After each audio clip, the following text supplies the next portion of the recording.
On this channel, I like to try and bring the past to life.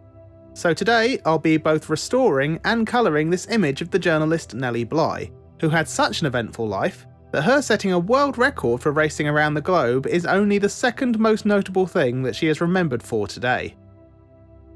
Elizabeth Jane Cochran was born on the 5th of May 1864 in Cochran's Mills, Pennsylvania. Her father founded the town and earned money for the family from being both a judge and owning land. Unfortunately, when Elizabeth was 6, her father died, and to make the situation even worse, he died without leaving a will. This tragic event ended up leaving the family without financial support. This in turn led to Elizabeth dropping out of school due to being unable to pay the fees, and the remaining family moving to Pittsburgh to run a boarding house.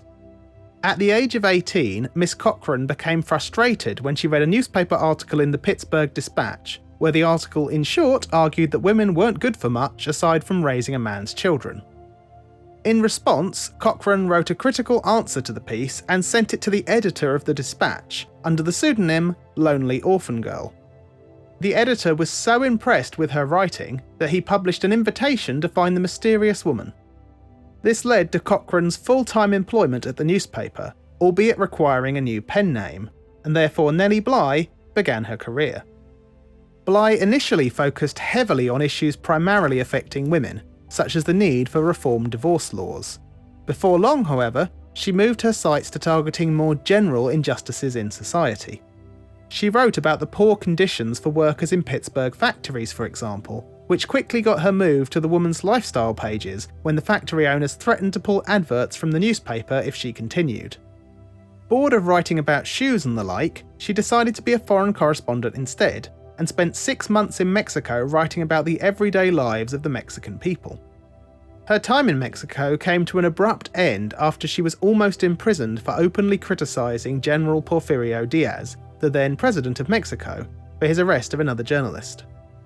Eventually, the ever-driven Nellie Bly would quit working for the Dispatch, with a note left on her editor's desk which simply said, "I'm off for New York, look out for me, Bly." In New York, her dynamic approach to journalism was about to make Miss Bly national news herself. The Blackwell's Island Asylum in New York had disturbing rumours attached to it of the patients being at best neglected and at the most extreme end, being actively mistreated. Bly now worked at the New York World under Joseph Pulitzer, and she volunteered to be falsely placed within the asylum to report on the conditions for those inside. Bly managed to get herself committed worryingly easily after purposefully acting as if she were insane at a women's boarding house, including making crazy facial expressions which she had practiced in the mirror.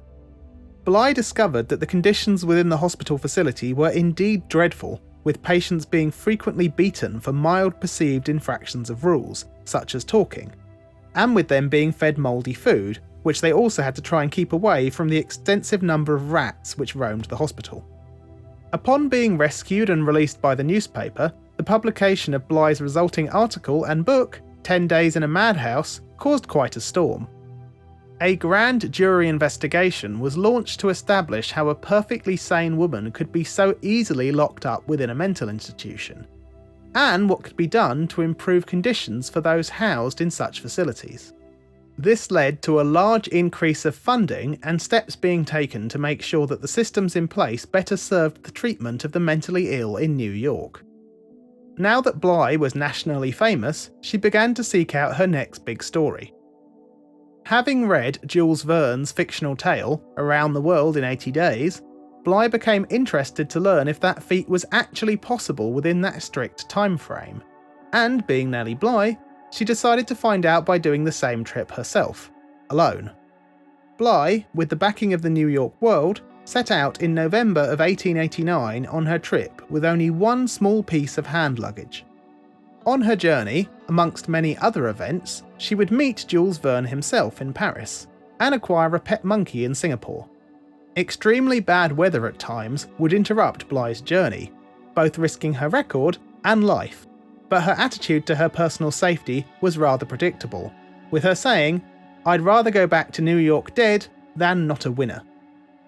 Bly survived the various challenges and was able to complete the trip in only 72 days. 25 years old, and Nellie Bly had set the world record for traversing the globe and became famous worldwide in the process, to the point where she had even inspired a board game, Round the World with Nellie Bly, a novel and fascinating game with plenty of excitement on land and sea. At the age of 31, Bly's next big adventure would be to get married. Although in typical Nellie Bly style, it would of course be to a millionaire industrialist who was over 40 years older than her, who she had also only known for a month before marrying. That being said, despite the odds, it would appear the couple would have a happy, albeit rather predictably short, marriage.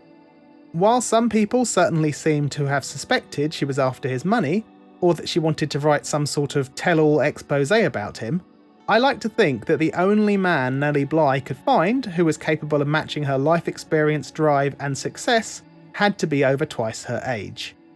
Bly would take over the running of the company following her husband's death, and would not forget the things she had learnt from the factory workers in Pittsburgh, bringing in health benefits and various other improvements to her staff. Bly would also file patents for ways she had found to improve products produced by the company. She would also print up trade cards which proudly stated, "The ironclad factories are the largest of their kind and are owned exclusively by Nellie Bly, the only woman in the world personally managing industries of such a magnitude." Unfortunately, her limited business experience led to embezzlement from some of the senior staff on the payroll, which would eventually lead to the bankruptcy of the firm. That being said, this of course did not deter Nellie Bly, who simply unretired herself as a journalist and went back to work. Back on the job, she would continue to cause disruption whenever possible, including being accused of being a spy during World War I, and also causing an uproar campaigning for a woman's right to vote, with the ever subtle, and not at all inflammatory, article title, "Suffragists are Men's Superiors." Sadly, in 1922, Nellie Bly died at the age of 57 from pneumonia in New York. Nellie Bly may have been remembered during her lifetime for her amazing unchaperoned trip around the world, 30 years before women in America even had the right to vote, but it was her work to improve conditions for the mentally ill which continues to be what she is regarded for most today. For me, Nellie Bly is an inspiration, and I think she put it best when she said, "I've always had the feeling that nothing is impossible if one applies a certain amount of energy in the right direction. If you want to do it, you can do it." If you enjoyed this video, I have several others I'd like to recommend, including one where I investigated the claims of David Rice Atchison's currently uncredited one-day presidency. I've also made tutorials on how to restore and colour images, so if you want to learn how to do what I've shown in this video, give them a look. Thanks for watching.